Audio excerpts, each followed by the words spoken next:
After Mr. Trump proposed raising the minimum age to purchase the AR-15, Kentucky Congressman Thomas Massie didn't take long to tweet back at the president. Quote, "Why should a 20-year-old single mom be denied the right to defend herself and her kids? We should lower the age to buy a handgun to 18 instead of raising the age to buy an AR-15.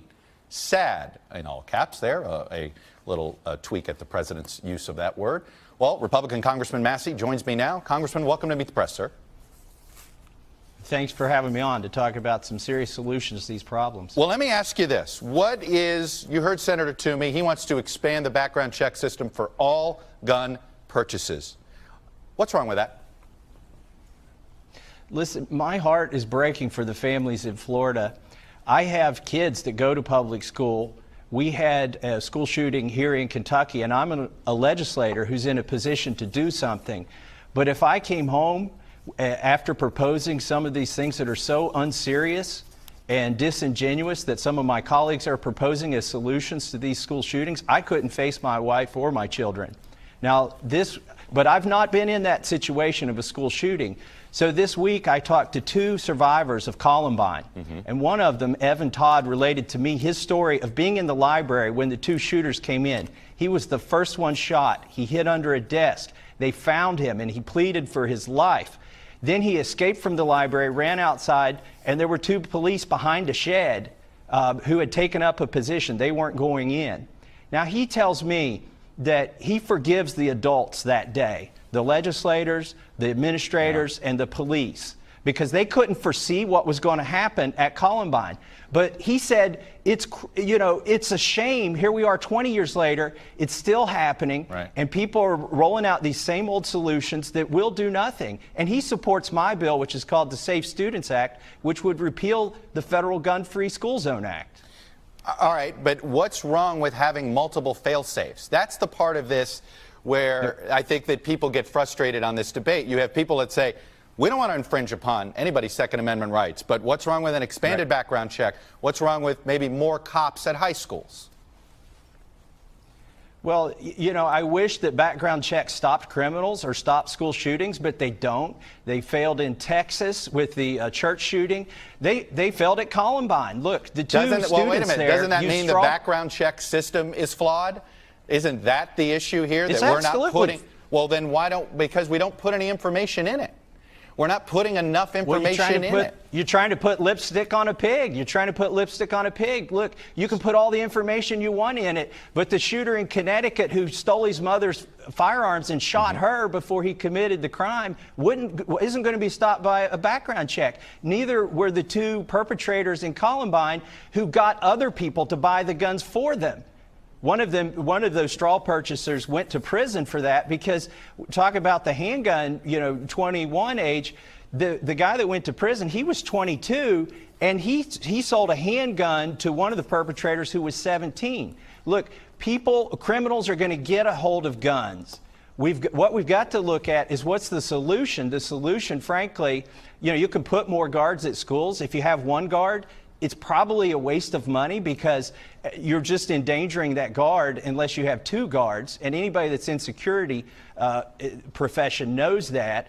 But what you need are some of the teachers who are armed. 98% of mass public shootings happen in a gun-free zone. And we've labeled all of our schools as gun-free zones. We need to take those labels off and put our kids in that 2% category of being safe, instead of being in that 98% vulnerable category. Let me ask you this. A majority of the country disagrees with you, right? We have some 65% in a recent poll, and it's been across the board, it doesn't matter which poll, that in general, the public would like stricter regulation of gun sales in some form or another. You're proposing weaker. I understand that. You're from a rural state, and so let me ask you this, though. Shouldn't that matter well, you're in a bubble. Let me ask you this, there. 65% of the country disagrees with you. Do you have an obligation to legislate on behalf of them at all? You're in a bubble. If you take out New York and California, 8% of Americans have concealed carry permits. And the people watching this show right now, there are a lot of them getting ready for church in middle America, putting their guns on. Millions of them. They're going to be carrying guns to church and a family dinner after that, and they're going to be safe. And so, you know, all these things, these hypotheticals that come out of the bubble in D.C. or New York City or California, what if this happens, what if that happens? We don't have to ask what if this happens. People are carrying every day. I guess I go back to is what are you so opposed to expanding the background check system? Why do you make this argument that says, well, if you just pass more gun laws, it won't matter, criminals get it? Then why do we pass any laws?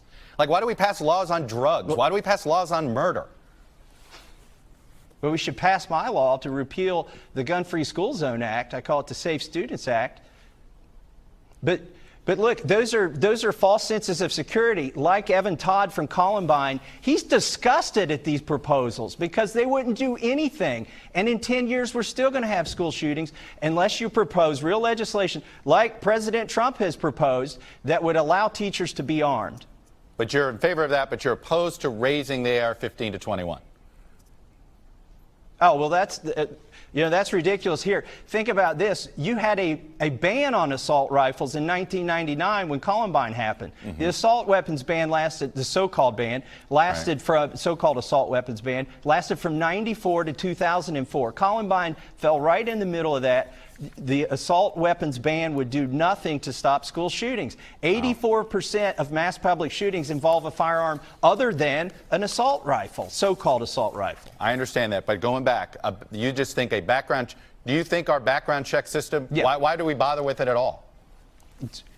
Well, you know what? It's flawed. 3 million people, law-abiding citizens, were denied a purchase since this has been put in place, but only about 1 in 1,000 are prosecuted for trying to, quote, buy a gun illegally. The reality is most of those 3 million, 99.9% of them, are actually law-abiding citizens who were denied a purchase because the background check system is flawed. It doesn't have the right information in there. It's got false information, and it disproportionately is biased against minorities. If you could get the information from the ATF, you would find that out.